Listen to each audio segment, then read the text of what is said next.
السلام عليكم ورحمة الله وبركاته. وعليكم السلام ورحمة الله وبركاته. إن الحمد لله نحمده ونستعينه ونستغفره ونؤمن به ونتوكل عليه ونعوذ بالله من شرور أنفسنا ومن سيئات أعمالنا. من يهده الله فلا مضل له ومن يضلله فلا هادي له. أشهد أن لا إله إلا الله وحده لا شريك له، وأشهد أن سيدنا ونبينا محمدا عبده ورسوله. اللهم فصل وسلم وبارك على سيدنا محمد وعلى آله وأصحابه وذرياته أجمعين. Amma ba'd. Alhamdulillah, hadratul mukarramun, para alim, para ulama, para kiai, para ajengan, para ustad, para tokoh agama, tokoh masyarakat, ketua RW, ketua RT dan jajarannya, ketua DKM Masjid Al-Ukhwah, Perumahan BIP, dan seluruh hadirin wal hadirat yang sama-sama hadir di tempat yang mulia ini, yang dirahmati oleh Allah Subhanahu wa taala. Dan juga adik-adik kita, kekasih-kekasih Allah Subhanahu wa taala, yaitu para anak-anak yatim, mudah-mudahan senantiasa ada dalam lindungan Allah Subhanahu wa taala. Amin ya rabbal alamin. Dalam kesempatan yang berbahagia ini, tidak ada kata yang paling pantas kita ucapkan kecuali kita bertasyakur, mengucapkan puji syukur kehadirat Allah Subhanahu wa taala. Dengan ucapan apa? Alhamdulillah. Kenapa hadirin yang mulia? Karena di pagi yang sangat barakah ini, di saat orang-orang sibuk dengan perkara dunia, di saat orang-orang sibuk dengan dunianya masing-masing, alhamdulillah, kasih sayangnya Allah ini benar-benar nikmat dari Allah, taufik dari Allah, inayah dari Allah. Allah Subhanahu wa ta'ala kumpulkan kita di tempat yang sangat barakah dalam pandangan Allah, tempat yang paling mulia dalam pandangan Allah. Khairul biqa' masajiduha, bangunan termulia, bangunan terbaik, bangunan terindah adalah masjid-masjidnya Allah Subhanahu wa ta'ala. Hari ini Allah Subhanahu wa ta'ala kumpulkan kita di tempat yang sangat mulia dalam pandangan Allah. Hadirin yang dimuliakan oleh Allah Subhanahu wa ta'ala, ini semua adalah kasih sayangnya Allah. Kalau bukan karena kasih sayangnya Allah, tidak mungkin Allah Subhanahu wa ta'ala kita berada di tempat yang mulia ini, yang menggerakkan hati kita, menggerakkan kaki kita, menggerakkan seluruh anggota badan kita untuk sama-sama hadir di tempat yang mulia ini. Kita manusia punya sifat apa? La haula. Tidak ada daya dan upaya.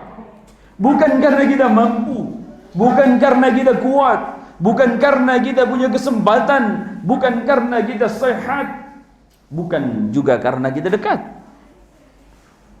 Dekat juga kalau tidak dikehendaki oleh Allah, tidak akan. Ini semua adalah kasih sayangnya Allah. La haula wala quwwata, tidak ada daya dan upaya, tidak ada kekuatan Begitupun untuk menjauhi daripada larangan Allah seluruhnya. Untuk taat kita tidak mampu, untuk bermaksiat menjauhi kemaksiatan pun tidak mampu kalau tidak ditolong oleh Allah. Maka inilah satu pelajaran bagi kita hari ini, di pagi hari ini Allah gerakkan. Ini berarti adalah hamba-hamba yang dipandang mulia dalam pandangan Allah. Kita semua insya-Allah calon raja-raja di syurganya Allah. Amin ya rabbal. Nanti di surga itu memang semuanya jadi raja. Tidak ada yang jadi budak, tidak ada. Tidak ada yang jadi bawahan, tidak. Ya, semuanya akan jadi raja-raja di surganya Allah. Ini semuanya kalau di Indonesia kan satu saja presiden. Kalau presiden ada dua, kira-kira bagaimana? Jangankan satu negara mungkin ya. Kalau satu rumah saja ada dua pemimpin akan berantem. Maka satu saja. Tapi nanti di syurganya Allah Subhanahu wa taala seluruhnya ini akan menjadi raja-raja di syurganya Allah. Ini calon-calon raja-raja di syurganya Allah Subhanahu wa taala. Maka digandaki datang ke tempat yang mulia ini.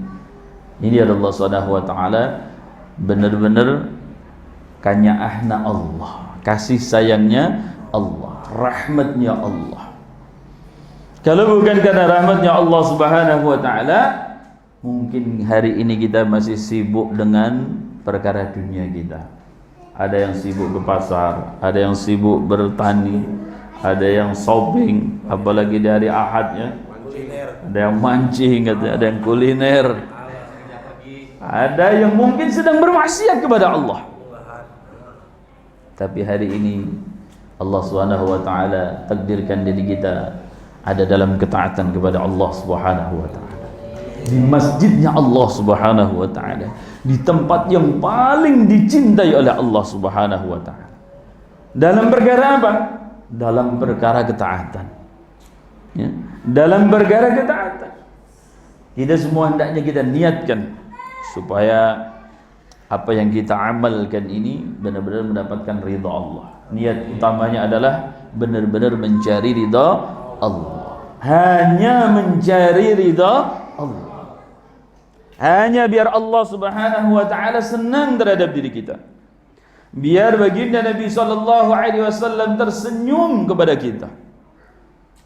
Supaya Allah Subhanahu wa taala, karena seluruh amal ini akan dinilai tergantung daripada niatnya. Innamal a'malu binniyat. Kalau kita tidak diniati, jangan-jangan tidak ada nilainya dalam pandangan Allah. Rugi sekali, ya kan?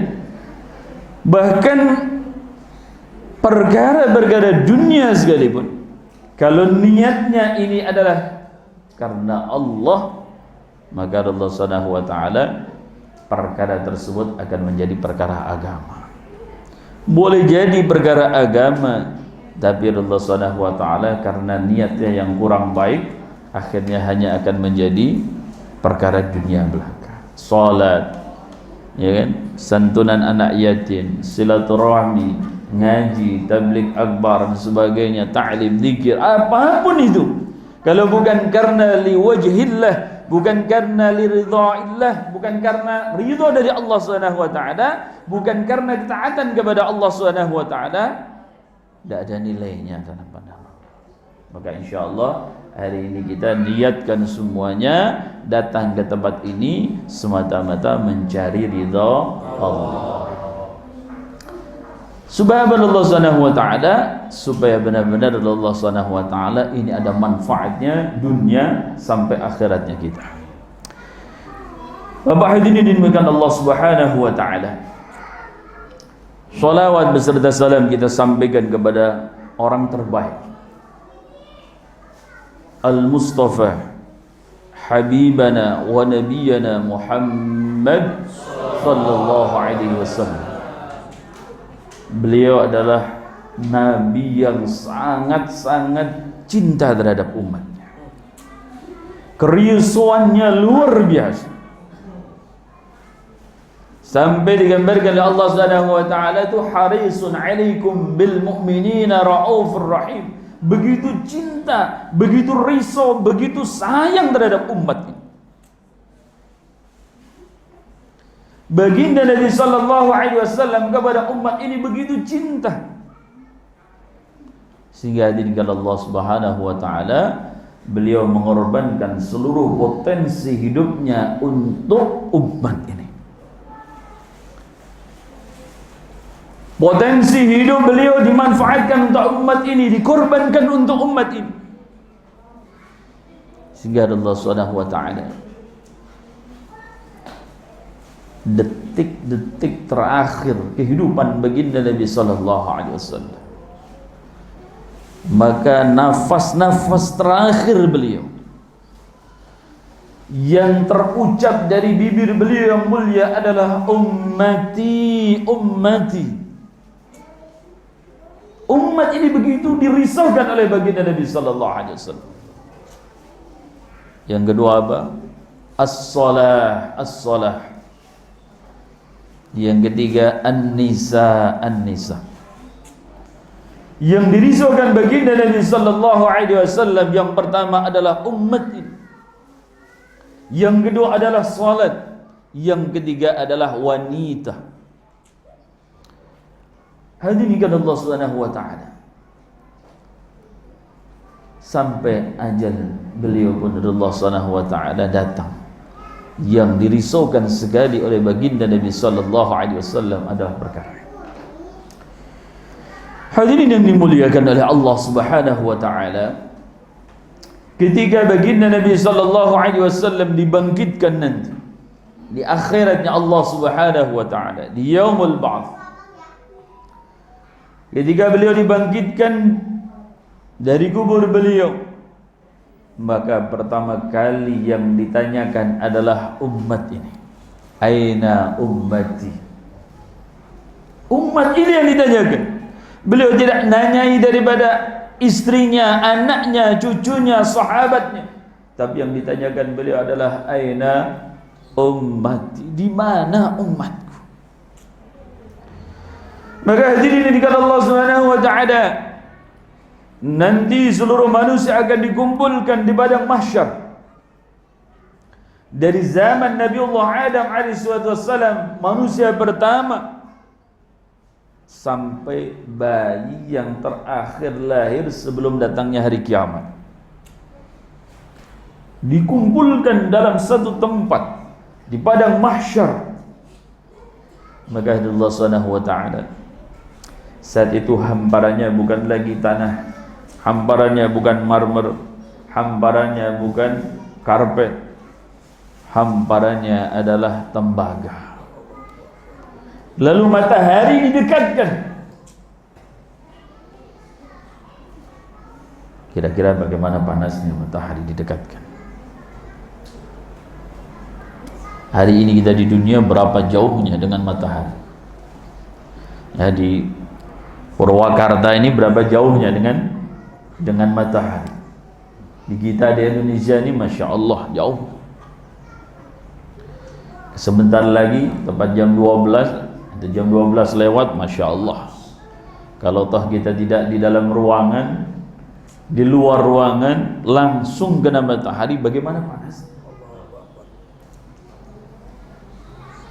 Ini baru di Indonesia, iklim tropis. Bagaimana kalau yang suhunya itu ekstrim, kayak di Arab? Saya pernah di Arab, di Makkah, suhunya itu sampai 50 derajat atau 45 derajat. Di luar ruangan begitu panas sekali. Tapi kalau di sana setiap ruangan ada AC, masjid semuanya AC. Bayangkan bagaimana kalau tidak ada AC-nya. Di kita saja Masya Allah, kalau langsung kena terik matahari begitu panas.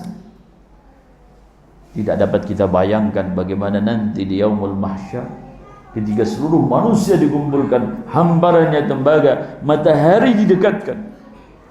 Ada sebuah riwayat mengatakan bahwa matahari tidak cuma satu tapi 7 matahari didekatkan. Sehingga saat itu Allah Subhanahu wa taala begitu panas yang membakar sekali. Sehingga Allah Subhanahu wa taala orang-orang berada dalam keadaan yang sangat menderita, kepanasan yang luar biasa mengeluarkan daripada keringat yang luar biasa. Sehingga dia memanjangkan keringatnya sampai di bawah kakinya, ada sampai mata kakinya, sampai di lututnya, sampai di pusarnya, sampai di dadanya, sampai ada yang tenggelam dengan keringatnya sendiri. Saat itu manusia berada dalam kebingungan yang luar biasa, ketakutan yang luar biasa, tidak tahu harus bagaimana. Sehingga Allah Subhanahu wa taala dalam sebuah riwayat bahwa orang-orang seluruh dunia yang ada saat itu semuanya mencari daripada siapa yang bisa menolong.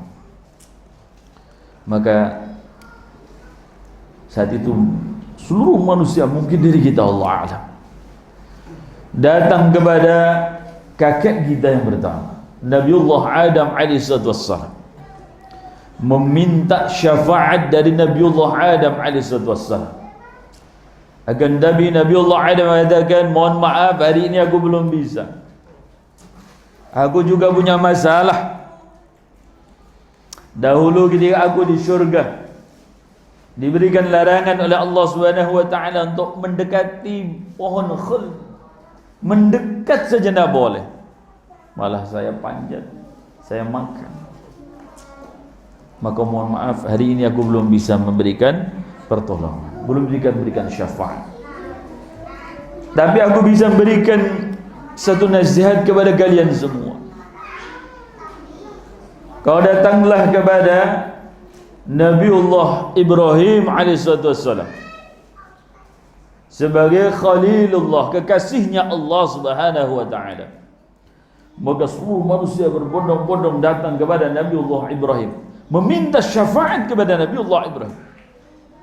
Tapi sama-sama dijawab dengan jawaban yang sama, mohon maaf, belum bisa memberikan syafaat. Tapi aku bisa memberikan nasihat kepada engkau. Mungkin kamu bisa datang kepada Nabiullah Musa, kalamullah. Maka seluruh manusia datang kepada Nabiullah Musa alaihissalam, meminta dengan permintaan yang sama, meminta syafaat. Tapi oleh Nabiullah Musa dikatakan, dijawab, mohon maaf, hari ini aku belum bisa memberikan syafaat, tapi aku bisa memberikan nasihat kepadamu. Datanglah kepada Nabiullah Isa, Ruhullah. Madallah Subhanahu wa ta'ala, seluruh manusia berbondong-bondong datang kepada Nabiullah Isa alaihissalam, meminta dengan permintaan yang sama, meminta syafaat kepada Nabiullah Isa alaihissalam. Tapi saat itu belum bisa juga memberikan syafaat. Tapi beliau memberikan nasihat kepada seluruh manusia. Hendaknya kau datang kepada Sayyidul Anbiya wal Mursalin, kepada baginda Nabi Muhammad sallallahu alaihi wasallam. Maka seluruh manusia datang kepada baginda Nabi Muhammad sallallahu alaihi wasallam. Saat itu baginda Nabi sallallahu alaihi wasallam sedang berada di arsy Allah Subhanahu wa taala. Maka ketika diminta syafaat, maka beliau mengatakan, ana laha, ini bagian saya, bagian terberat ini baru saya. Nabi-nabi tidak ada yang mampu. Tapi baginda Nabi sallallahu alaihi wasallam, inilah bagian baginda Nabi sallallahu alaihi wasallam.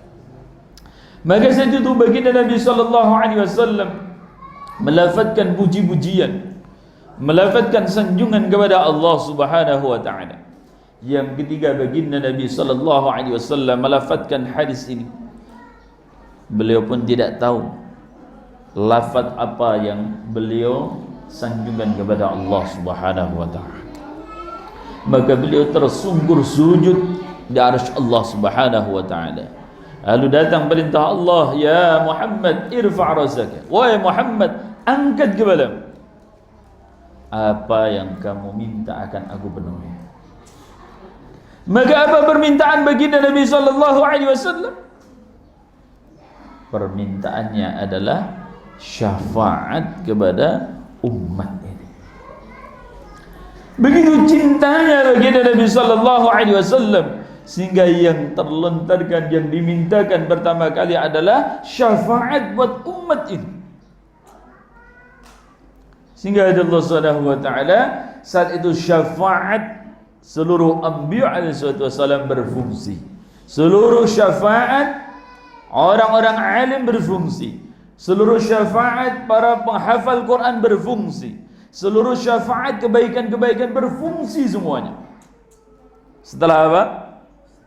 Setelah dimulai syafaat dimintakan oleh Allah SWT kepada umat ini.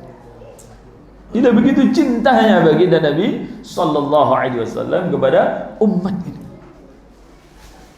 Maka Allah Subhanahu wa taala beliau katakan kepada umat ini, hendaklah cari aku nanti di akhirat dalam 3 tempat. Kita disuruh cari baginda Nabi sallallahu alaihi wasallam di mana? Di 3 tempat. Yang pertama adalah ketika dihisab. Ketika apa? Dihisab. Maka Allah Subhanahu wa taala kita akan ditunggu oleh Rasulullah sallallahu alaihi wasallam, sehingga nanti akan ada umat-umat ini yang diberikan syafaat oleh baginda Nabi sallallahu alaihi wasallam, yadkhuluna al-jannata bighairi hisab, masuk ke dalam syurga tanpa hisab. Mudah-mudahan kita semua berada di dalamnya. Amin. Ini Allah Subhanahu wa taala syafaat baginda Nabi sallallahu alaihi wasallam. Dalam hisaban beliau akan meringankan hisabnya umat akhir zaman. Yang kedua di mana?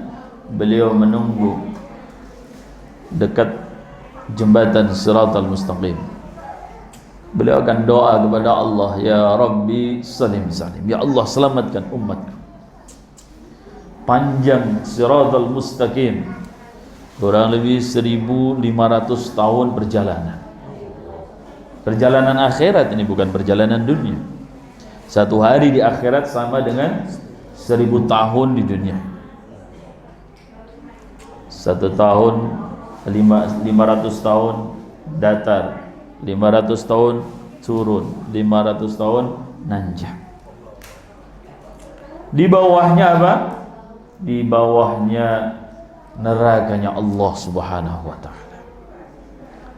Maka Allah Subhanahu wa taala ada sabda, wa inkum illa wariduha wa in minkum illa wariduha, dan setiap kalian pasti akan mendatangi neraka. Para mufassirin kenapa mengatakan Allah Subhanahu wa taala, kenapa kita pasti akan mendatangi neraka? Karena kita tidak akan mungkin masuk ke dalam syurga kalau tidak lewat Siratal Mustaqim yang di bawahnya ada nerakanya Allah. Maka setiap orang pasti akan melewatinya, dan sebagian diselamatkan oleh Allah, sebagian dimasukkan bahkan dilemparkan oleh Allah ke neraka tersebut. Maka baginda Nabi sallallahu alaihi wasallam menunggu kita di mana? Di Siratal Mustaqim, mendoakan kita. Dan yang terakhir beliau menunggu di Telaga Al-Kautsar. Di mana? Di Telaga Al-Kautsar. Ini Allah Subhanahu wa taala. Telaga Al-Kautsar ini Masya Allah manisnya lebih manis daripada madu, putihnya lebih putih daripada sal, atau lebih putih daripada susu, dinginnya lebih putih, lebih dingin daripada sal.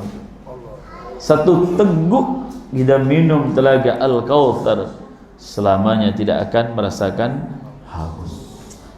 Ini kecintaan baginda Nabi sallallahu alaihi wasallam kepada umat ini. Allah Subhanahu wa taala, beliau Allah Subhanahu wa taala begitu cintanya, dan beliau buktikan bukan hanya di dunia, sampai nanti di akhiratnya Allah Subhanahu wa taala. Beliau memberikan pesan kepada umat ini mencari beliau di 3 tempat tadi, dan syurga diharamkan buat umat-umat terdahulu sebelum umat baginda Nabi sallallahu alaihi wasallam memasukinya. Maka hadirin Allah Subhanahu wa taala, masya-Allah hari ini kita berkumpul. Hari ini Allah Subhanahu wa taala kita berkumpul, yang maknanya Allah Subhanahu wa taala sebentar lagi kita akan berkumpul juga di padang mahsyar, yang maknanya Allah Subhanahu wa taala sebentar lagi kita akan kembali kepada Allah. Karena kehidupan dunia ini kehidupan yang singkat saja, kehidupan yang sementara, sementara kehidupan akhirat adalah kehidupan yang abadan, yang selamat. Maka hadirin Allah Subhanahu wa taala, jalan menuju akhirat, jalan bahagia di kampung akhirat hanya ada satu saja, yaitu Allah Subhanahu wa taala mentaati Allah, mengikuti contoh kehidupan Rasulullah sallallahu alaihi wasallam. Hanya dalam mengamalkan agama, hanya dalam mengamalkan agama.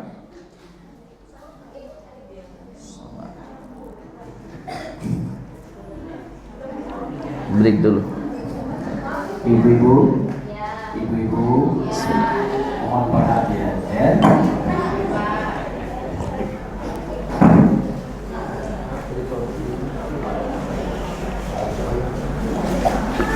Alhamdulillah. Maka jalan utamanya adalah mengamalkan agama. Karena agama adalah solusi dari semua permasalahan. Agama itu adalah solusi dari semua permasalahan hidup kita.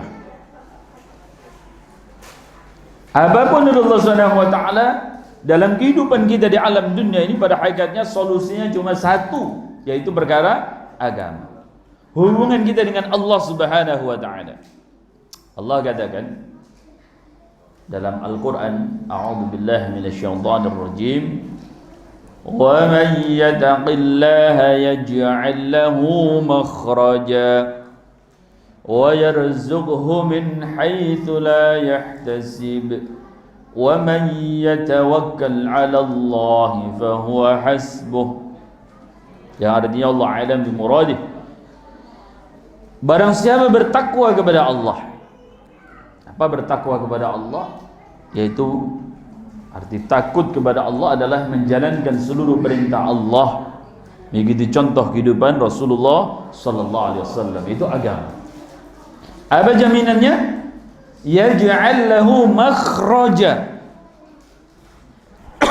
Allah akan siapkan solusi dari semua permasalahan kita.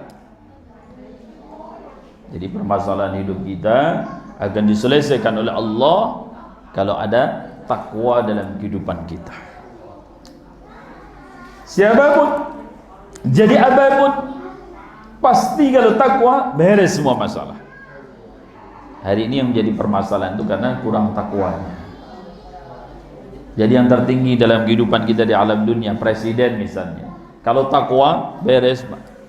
Bahkan Allah Subhanahu wa taala, nanti Allah Subhanahu wa taala di antara 7 golongan yang akan mendapatkan naungan dari arsy Allah Subhanahu wa taala, yang pertama adalah al-imamul adil, imam yang adil, presiden yang adil. Turunannya apa? Presiden, menteri, gubernur, wali kota, ya kan? Nah, bupati, camat, lurah. Ke bawahnya lagi sama? RW, RT. Nah, kepala keluarga. Ini semua Allah Subhanahu wa taala, masya Allah, harus adil. Ini Allah Subhanahu wa taala yang pertama, masya Allah, harus takwa. Kalau jadi apapun, jadi presiden takwa, jadi pemimpin yang takwa. Bawahnya Allah Subhanahu wa taala, jadi rakyat yang takwa, jadi kepala keluarga yang takwa, jadi pedagang yang takwa, petani yang takwa, istri yang takwa. Selesai masalah, Pak. Ya. Walau anna ahlal qura amanu wattaqau lafatahna alaihim barakatin minas samai wal ard. Kalau satu penduduk kota, desa, negara dia amanu, beriman, bertakwa, lafatahna alaihim barakatin minas sama, Allah akan berikan, Allah akan bukakan keberkahan dari langit dan bumi. Di solusi semua masalah adalah takwa. Yaj'al lahu makhraja. Allah siapkan solusi dari semua permasalahan kita. Ditambah bonus, wa yarzuqhu min haitsu la yahtasib. Allah berikan rezeki dari jalan yang tidak disangka-sangka.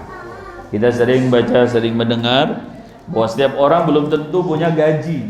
Benar nggak Pak? Tapi setiap orang pasti punya rizki. Ini sudah pasti. 50.000 tahun sebelum dunia dicipta, masalah rizki sudah selesai semua. Keputusan itu sudah selesai dari Allah Subhanahu wa taala.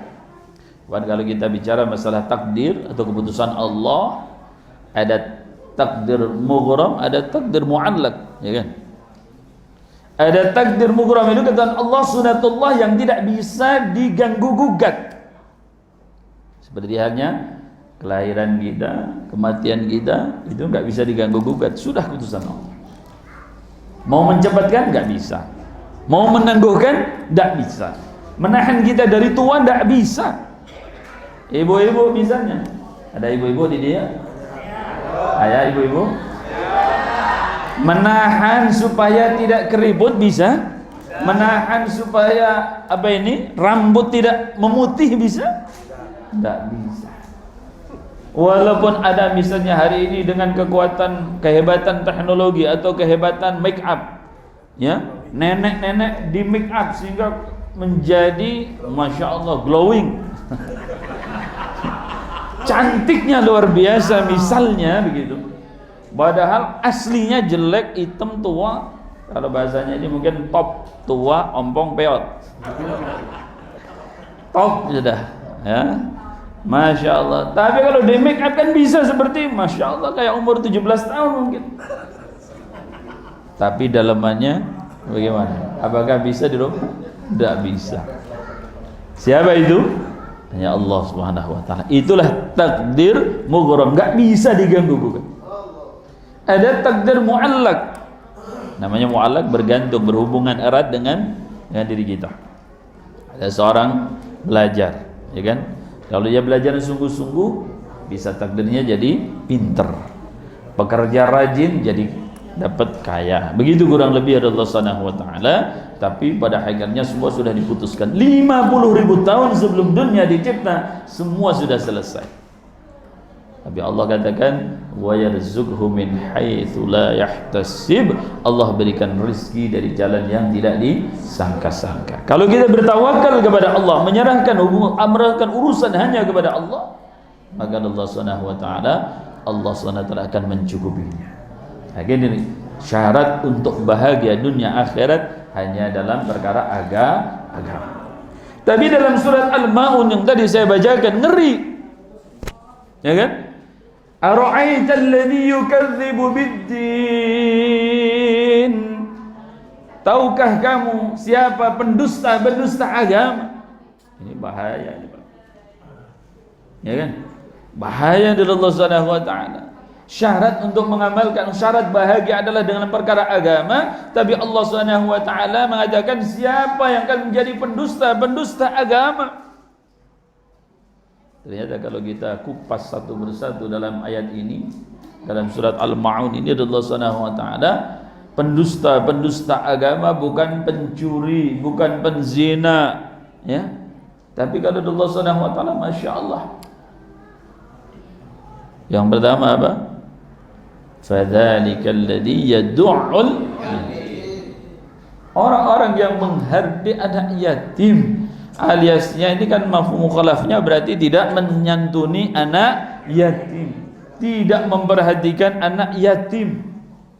Kata yatim di dalam Al-Quran itu kalau tidak salah diulang 23 kali, ya. Kata yatim dalam Al-Quran diulang 23 kali oleh Allah SWT. Penekanan yang begitu luar biasa Allah Subhanahu wa taala kepada diri kita. Akan ditanggung jawabnya, tanggung jawab kita semuanya. Tadi dikatakan berapa catatannya? 135 anak yatim. 135 anak yatim. Masya Allah. Ini adalah keberkahan dari Allah. Adanya anak yatim jangan kita menjadikan beban. Karena Allah Subhanahu wa taala kata Nabi, saya dan penyantun anak yatim nanti di surga bagaikan 2 jari. Bagaikan 2 jari. Nabi merenggangkan sedikit. Bagaikan 2 jari nih. Serenggang-renggangnya 2 jari ini gak akan jauh, Pak. Kalau Bapak mau bisa sebisa mungkin gak akan jauh. Segini paling selalu bergandeng. Dia Allah Subhanahu wa taala. Bagaimana menyantuni anak yatim?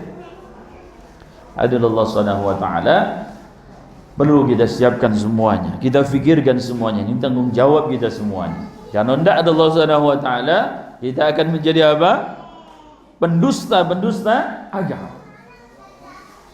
Ini menjadi tanggung jawab kita semuanya. Apalagi Masya Allah dalam satu pemerintahan terkecil, RT, RW, kelurahan, ataupun misalnya dalam satu KDKM, dalam satu kampung. Ini adalah Allah SWT benar-benar diperhatikan. Bukan hanya setahun sekali, tapi Allah SWT anak-anak yatim tidak memperhatikan benar bagaimana keseharian mereka. Jangan sampai Allah Subhanahu wa taala dia hanya senang dalam setahun sekali saja dapat santunan. Apalagi Masya Allah kadang-kadang ada orang, ayo undang yuk makan di rumah saya, anak-anak yatim kita kumpulkan. Tidak cukup cuma makan, ternyata suruh baca Yasin, ya kan? Kasih Yasinnya ada cukup sekali, kadang 2 kali, 3 kali. Sudah Yasin tambah lagi mungkin ada tahlil, doa lagi. Masya Allah. Ternyata Allah Subhanahu wa taala makanannya apa? Tahu, tempe, bahkan dapat amplop, ternyata amplopnya 5.000. Ya Allah. Ini Allah Subhanahu wa taala bukan menyantuni anak yatim. Ini apa namanya? Menyiksa anak yatim ini. Jangan-jangan Allah Subhanahu wa taala ini bukan menyantuni anak yatim, tapi menyiksa anak yatim. Na'udzubillah. Insyaallah di sini tidak ada. Amin ya rabbal alamin. Ini adalah Subhanahu wa taala cuma mukaddimahnya saja, pembukaannya saja ini. Hari-harinya insyaallah Bapak selalu perhatikan mereka. Siap insyaallah Pak ya? Siap. Perhatikan mereka kesehariannya. Dan juga Allah Subhanahu wa taala arahkan mereka kepada pendidikan yang baik. Arahkan mereka kepada pendidikan yang baik. Jangan sampai hanya disantuni, dikasih makan saja. Makan itu Allah Subhanahu wa taala akan hilang dalam sekejap. Bapak ngasih makan pagi, siang sudah lapar. Makan siang dikasih, sore sudah lapar, malam sudah lapar. Makan malam dikasih, paginya sudah lapar lagi. Sehari 3 kali minimal, ya kan? Bapak ngasih baju, berapa lama akan lapuk? Mungkin sebulan, 2 bulan akan usah. Hadirin kata Allah Subhanahu wa taala, maka arahkan anak-anak yatim kepada pendidikan yang baik. Dan kadang-kadang sok muji, Pak. Sok apa? Sok muji. Saya juga ada beberapa anak yatim di pesantren. Kadang-kadang Masya Allah bandel. Ini ujian, Pak. Rek digebuk anak yatim. Kadang-kadang sok pawor gitu ya. Ujian bagi kita, sabar atau enggak? Ya, ini adalah Subhanahu wa taala benar-benar adalah Masya Allah mengundang kesabaran kita. Maka Allah Subhanahu wa taala penting bagi kita untuk menyantuni anak yatim adalah mengarahkan mereka pada pendidikan yang baik, sekolah yang baik, belajar agama yang pasti. Jadikan mereka anak-anak yang soleh dan solehah. Karena Allah Subhanahu wa taala kalau dibekali menjadi anak yang soleh dan solehah, berapa lama manfaatnya? Bukan hanya di dunia, manfaatnya sampai di akhiratnya Allah. Kalau tadi diberikan makan, manfaatnya sebentar sudah hilang. Diberikan baju, manfaatnya sebentar akan hilang. Tapi kalau diberikan pendidikan yang baik, berikan agama kepada anak yatim, maka Allah Subhanahu wa taala manfaatnya sampai apa? Selama-lamanya. Masuk dalam surganya Allah selama-lamanya. Dan kita juga akan naik ridha Allah Subhanahu wa taala. Yang menyantuni Allah Subhanahu wa taala, kalau toh dekat dengan Nabi, pasti kita akan masuk surganya Allah. Kalau tidak mengamalkan dosa yang tidak diampuni. Kita beranggapan kalau sudah menyantuni anak yatim pasti tiket surga sudah di tangan, lalu kita bebas melakukan kemaksiatan. Naudzubillah. Jangan sampai kita berpikiran seperti itu. Ini kata Allah Subhanahu wa taala. Yang pertama, menyantuni anak yatim. Jangan menghadapi anak yatim. Artinya harus kita santuni, kita fikirkan pendidikan mereka. Allah Subhanahu wa taala kita fikirkan sampai benar-benar mereka menjadi anak yang soleh dan solehah, mandiri mereka Allah Subhanahu wa taala setelah dewasa, sehingga Allah Subhanahu wa taala bisa membawa dirinya menuju kepada kebahagiaan yang hakiki di akhiratnya Allah Subhanahu wa taala. Yang kedua, Allah Subhanahu wa taala wala yakhuddu ala ta'amil miskin. Nah, ini kalau anak yatim ada batasannya juga. Kalau sudah dewasa berubah statusnya, bukan lagi yatim, ya kan? Tapi kalau yang namanya miskin, kalau jadi kaya ya miskin terus. Ini artinya Allah Subhanahu wa taala kita juga hendaknya jangan sampai menghalau orang, mengajak orang untuk tidak memberikan makan kepada fakir miskin. Ini Allah Subhanahu wa taala, pentingnya kita ada empati, pentingnya kita Allah Subhanahu wa taala ada fikir bagaimana Allah Subhanahu wa taala orang-orang miskin ini Allah Subhanahu wa taala hendaknya Allah Subhanahu wa taala juga senantiasa kita arahkan. Karena Allah Subhanahu wa taala Masya Allah fakir miskin ini Allah Subhanahu wa taala doanya mustajabah, ya, doanya mustajabah. Doa-doa orang-orang miskin ini Allah Subhanahu wa taala, bahkan umat ini ditolong karena ada orang-orang yang lemah di antara kalian. Ditolong bukan karena kita kaya, ditolong bukan karena kita ini hebat, ditolong karena ada orang-orang miskin di antara kita.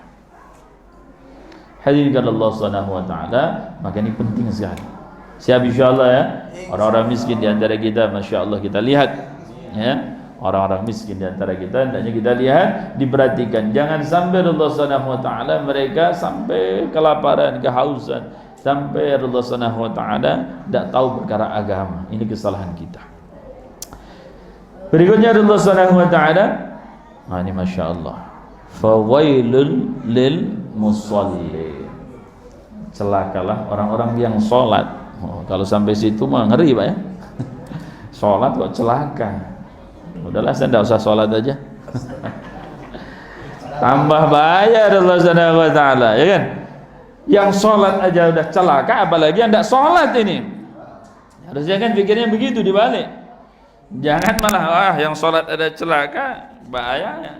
Ya, udahlah, tidak usah sholat gitu. Ini salah Allah Subhanahu wa taala. Pertama Allah Subhanahu wa taala fawailul lil musallin. Nah, ini kalau dalam pembacaan Al-Qur'an harusnya tidak diwakafkan di situ, tapi diwasalkan.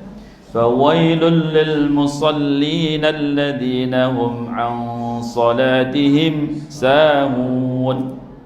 Itu Allah Subhanahu wa taala orang-orang yang lalai dalam salatnya. Orang yang lalai dalam salatnya. Lalai apa Allah Subhanahu wa taala? Ada dua makna Allah Subhanahu wa taala. Yang pertama melalaikan waktunya, sehingga Allah Subhanahu wa taala adilahnya salat tidak tepat waktu, mengakhir-akhirkan waktu. Ini bahaya. Apalagi mohon maaf bagi ibu-ibu biasa punya tamu bulanan, bener tak? Ibu-ibu kadangmu kedengaran. Ini Allah Subhanahu wa taala, ibu-ibu punya tamu bulanan. Dan mohon maaf Allah Subhanahu wa taala, misalnya zuhur biasa jam 12. Ini karena sibuk mungkin pekerjaan rumah. Apalagi kalau sibuknya ini ngarumpi, apalagi kalau sibuknya nonton sinetron, apalagi kalau sibuknya main HP, ya kan? Masya Allah. Sampai jam 1 misalnya belum sholat, lalu datanglah tamu bulanan itu, maka ini sudah termasuk meninggalkan sholat dengan sengaja. Ini benar sering Allah Subhanahu wa taala terjadi. Kita tanggung ini goreng tempe can angges, ya kan? Ini tanggung jemuran can ini mau hujan lagi. Maka kalau sudah datang waktu sholat, jangan sampai kita akhirkan daripada sholat itu. Sholat terbaik Allah Subhanahu wa taala adalah sholat yang awal waktu. 3 tertib sholat Rasulullah sallallahu alaihi wasallam, waktunya di awal waktu, tempatnya di masjid, caranya berjamaah. Inilah tempat 3 tertib sholat Rasulullah sallallahu alaihi wasallam. Sallu kama ra'aitumuni usalli. Salatlah kalian sebagaimana melihat aku salat. Salat Rasulullah sallallahu alaihi wasallam dengan 3 tertib tadi. Tempatnya di masjid, caranya berjamaah, waktunya di awal waktu. Belum pernah sepanjang hidup Rasulullah sallallahu alaihi wasallam, Rasulullah sallallahu alaihi wasallam salatnya di rumah. Bahkan sampai ketika beliau sakit yang menghantarkan beliau menuju wafatnya, beliau sudah tidak kuat, ditandu oleh dua sahabat, didudukkan di dalam shaf. Yang menjadi imam Abu Bakar As-Siddiq radhiyallahu anhu. Sudah dalam keadaan seperti itu Allah Subhanahu wa taala tidak kuat berdiri. Rasulullah sallallahu alaihi wasallam masih salat berjamaah di masjid. Kita kadang-kadang Allah Subhanahu wa taala baru ada udzur sedikit sudah tidak salat berjamaah ke masjid. Ya kan? Masya Allah. Siap insyaAllah ya. Salat di masjid makmur kan dari Allah Subhanahu wa taala. Masjid kita ini makmur. Kalau masjid makmur berkah kampung ini. Ayat ini kata Allah Subhanahu wa taala, apalagi ini menjelang Ramadan dari Allah Subhanahu wa taala. Persiapan dari sekarang. Jangan salatnya hanya musiman saja. Ya. Jangan hanya musiman. Ya alhamdulillah musim Ramadan itu berkah memang. Tapi harusnya tanda Ramadannya diterima. Tanda Ramadannya diterima itu setelah Syawal, Dzulqa'dah, Dzulhijjah kesananya istiqomah. Ya, kan tadi ada permintaan juga dari sesepuh kita istiqomah. Istiqomah itu apa? Istiqomah itu berterusan dan bertambah, meningkat. Ya, itu istiqomah. Kalau dia punya anak, "Nak, kamu kelas berapa sekarang?" "Alhamdulillah saya sekolah itu sudah 5 tahun, tapi masih kelas 1." Istiqomah di kelas 1. Menurut tak ya? Istiqomah tak ya? Ini bukan istiqomah, goblok bin jahil ya. Kalau 5 tahun harusnya istiqomah ya kelas 5. Benar nggak? Jadi itu harusnya istiqomah kita ini berterusan, kontinu dan bertambah, ya, meningkat. Siap insyaallah. Ini Allah Subhanahu wa taala meningkat. Terutama di bulan Ramadan ini, Masya Allah. Emang bulan Ramadan insya Allah tanpa dikomando datangnya Ramadan memang meningkat. Tapi kadang-kadang cuma di awal doang. Benar nggak? Rata-rata ini Allah SWT. Tapi insya Allah di dia bentuknya berbeda. Masya Allah. Ini penting Allah SWT. Bapak kalau sudah istiqomah menjaga sholat berjamaah di awal waktu, insya Allah akan tertanam di dalam hati kita. Kalau sampai tidak sholat berjamaah di masjid, akan ada rasa yang kurang. Kalau sudah sampai level itu, insya Allah kita akan mudah atau terjaga sholat kita. Tapi kalau belum merasa, ketinggalan ya, tidak apa-apalah sendirian kan masih boleh. Ini Allah Subhanahu wa taala. Kembali lagi Allah SWT kepada tadi, khususnya wanita, juga umumnya kepada laki-laki. Kalau sampai sekali saja meninggalkan sholat dengan sengaja, kata Rasulullah, kalau nggak diampuni oleh Allah SWT, dia akan dimasukkan ke dalam neraka selama 1 wukuf. 1 wukuf itu 80 tahun. 1 tahun terdiri dari 12 bulan. 1 bulan ada 30 hari. Maka 1 hari di akhirat sama dengan 1000 tahun di dunia. 1 kali meninggalkan sholat dengan sengaja, kalau tidak diampuni oleh Allah, akan dimasukkan ke dalam neraka selama 28.800.000 tahun. Sok dihitung kalkulator, terpercaya. Berapa? 28.800.000 tahun. Kalah tadi pengumpulan donasi untuk anak yatim cuma 17 juta. Ini 28 juta. 1 kali meninggalkan sholat. Saya pernah mengisi acara pelajar di Cianjur. Siswanya putra putri 1.200. Ya, 1.200. Saya tanya, siapa yang tadi pagi sholat berjamaah di masjid, angkat tangan. Maka tidak ada satupun yang mengangkat tangan. A'udzubillah. Subuh, duhur, asar apalagi. Rata-rata maghrib isya. Siapa yang tidak sholat, udah jujur-jujuran, jangan ada dusta di antara kita. Masya Allah. Maka Allah Subhanahu wa taala banyak sekali yang tidak sholat subuh. Bahkan saya juga pernah ada santri-santri yang dulunya mereka sudah sekolah umum, kalau anak pelajar, anak wanita, ya kan, ini akil baliknya kurang lebih 9 tahun. 9 mana yang duluan? 9 tahun atau datang haid? 9 tahun itu umur berapa kalau anak SD? Kelas berapa kira-kira? Kelas 5 kurang lebih ya. Maka bagaimana Allah SWT kalau dia sampai lulus SMP belum sekolah? Belum apa? Belum sholat. Berapa tahun itu? Ini menjadi fikir kita Allah SWT. Bukan hanya yang sudah SMP, yang SMA kadang tidak sholat. Yang sudah kuliah, sudah aki-aki, sudah ini tidak sholat juga banyak. Ini Allah SWT, Masya Allah, menjadi kerisauan kita. Maka di kampung kita, di BB itu ada berapa rumah, berapa yang sudah istiqomah datang ke masjid. Pastikan dari Allah SWT, laki-laki baliknya semua sholat berjamaah di masjid. Diperhatikan, difikirkan dari Allah SWT, apa yang menjadi permasalahan. Kalau dia orang Islam dari Allah SWT, kalau dia orang Islam, jangan sampai Allah SWT nanti diri kita disalahkan di hadapan Allah Subhanahu wa taala. Kok ada tetangga di depan rumah kita tidak sholat, kita diam saja. Ada tetangga di ruang di belakang rumah kita diam saja. Satu orang yang tidak sholatnya Allah Subhanahu wa taala, madaratnya akan mengenai 40 rumah di depan, 40 rumah di belakang, 40 rumah di samping kanan, 40 rumah di samping kiri. Satu orang tidak melaksanakan sholat, dia akan berikan madarat kepada berapa? 40 kali 3, 160 rumah. Ini satu orang. Bagaimana kalau 100 orang ada Allah Subhanahu wa taala? Pantesan kita malang terus, madarat terus dari Allah Subhanahu wa taala. Maka kita fikirkan dari Allah Subhanahu wa taala. Yang pertama adalah melalaikan sholat, melalaikan waktunya sholat.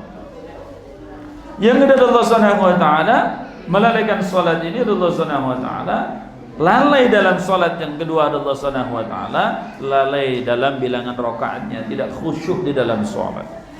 Nah, kata Allah Subhanahu wa taala, bagi masjid-masjid penting dipilih muadzin yang baik. Jangan muadzin asal-asalan. Jangan muadzinnya anak kecil pembaling, suaranya tidak jelas, apalagi muadzinnya udah aki-aki. Muadzannya aki-aki, imam nak aki-aki, makmum nak itu kene. Ayat tadi dia, insyaallah enggak ada. Ya kan? Masya Allah, ini sedih Pak. Karena kalau kita keliling di seluruh Indonesia ini masih banyak yang seperti itu. Allah Akbar, Allah Akbar. Masya Allah. Girah Islamnya, ruh Islamnya kayaknya Masya Allah. Yang azan itu yang tegap, yang hebat. Sebagaimana azannya Bilal di zaman Rasulullah sallallahu alaihi wasallam ketika mengundangkan azan, asyhadu an la ilaha illallah, asyhadu anna Muhammadar Rasulullah, maka seluruh ahli Madinah menangis kepada Allah Subhanahu wa taala, terkenang bagaimana kehidupan Rasulullah sallallahu alaihi wasallam. Siap insyaallah. Imamnya yang bagus, kalau bisa hafid Quran, ya. Yang terbaik adalah Allah Subhanahu wa taala, imam adalah yang paling banyak hafalannya, yang paling fasih bacaannya, yang paling alim, yang paling faqih. Nanti kalau kesananya banyak adalah Allah Subhanahu wa taala, yang paling ganteng, yang paling banyak istrinya. Ini adalah yang paling nyunnah, paling sunnah, ini betul. Kalau ada dua orang ini sama terus, ya, sampai Allah Subhanahu wa taala kepada yang paling cantik istrinya. Allah, ini istri yang mana nih? Cantik mana nih? Oh, dua masih sama. Oh, ternyata satu punya dua, yang satu cuma satu. Menang yang dua apa? Satu juga. Masya Allah. Sampai begitu, imam yang bagus. Siap insyaallah Pak ya. Pasti DKM yang bertegas memikirkan kemakmuran masjid, Dewan Kemakmuran Masjid. Kalau sampai tidak makmur, tanggung jawabnya di depan akhirat, di depan Allah Subhanahu wa taala. Kalau ada laki-laki yang tidak salat ke masjid, namanya bukan laki-laki soleh, tapi laki solehan. Kalau salatnya di rumah, insyaallah ya, salat semuanya di masjid. Hadirullah Subhanahu wa taala, terlebih menghadapi daripada bulan Ramadan. Ya, ini bulan yang masya Allah sangat berkah. Jangan sampai kita lewatkan. Bulan Ramadan ini Allah Subhanahu wa taala masya Allah datangnya cuma setahun sekali, setahun satu bulan saja. Dan yang paling kita takut bukan masalah datangnya Ramadan, tapi kita nyampe enggak kepada bulan Ramadan. Kalau bulan Ramadan ini akan terus ada Allah Subhanahu wa taala sampai hari kiamat. Tapi diri kita ini Allah Subhanahu wa taala jangan-jangan tidak sampai kepada bulan Ramadan. Maka doa para wali-wali Allah, doa para orang saleh sudah dari bulan Rajab. Allahumma barik lana fi Rajab wa Sya'bana wa ballighna Ramadan. Ya Allah, berikan kami keberkahan pada bulan Rajab, bulan Sya'ban, sampaikan kami kepada bulan Ramadan. Kenapa Allah SWT bulan Ramadan begitu berkah? Hadir Allah SWT karena ini adalah syahrul ummati, bulan di mana umat ini Allah SWT akan dilipat gandakan, seluruh amalnya dilipat gandakan. Orang yang mengamalkan sunnah di bulan Ramadan seperti mengamalkan fardu di luar bulan Ramadan. Orang yang mengamalkan satu amalan fardu di bulan Ramadan seperti mengamalkan amalan fardu 70 kali di luar bulan Ramadan. Awalnya adalah rahmat, tengahnya maghfirah, akhirnya adalah pembebasan dari nerakanya Allah Subhanahu wa taala. Siangnya kita diwajibkan berpuasa, malam harinya Allah Subhanahu wa taala disunnahkan untuk qiyamul lail. Hadirin Allah Subhanahu wa taala, amalan terbaik kita Allah Subhanahu wa taala adalah membaca Al-Qur'an minimal 1 bulan khatam 1 kali. Yang bagus lagi Allah Subhanahu wa taala kalau imam tarawihnya membaca 1 juz setiap malam. Jangan cepet-cepetan, Pak. Hari ini sudah ada apa? Sudah tidak zamannya. Kalau itu tarawih kok cepet-cepetan. Enggak level sekarang ini. Sudah tidak apa ya? Sudah enggak zamannya. Zamannya sekarang ini Allah Subhanahu wa taala baca surat Al-Qur'an yang panjang-panjang. Kalau enggak 1 juz minimal ya disempurnakanlah, ya kan? Hukum membaca Al-Quran itu tajwidnya disempurnakan, yang bagus, jangan terburu-buru, ya kan? Karena sholat ini Allah Subhanahu wa taala kan ada syarat rukunnya, ada tumakninahnya. Bagaimana kalau 20 rakaat misalnya hanya dengan berapa?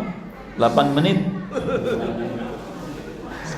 10 menit, masya Allah.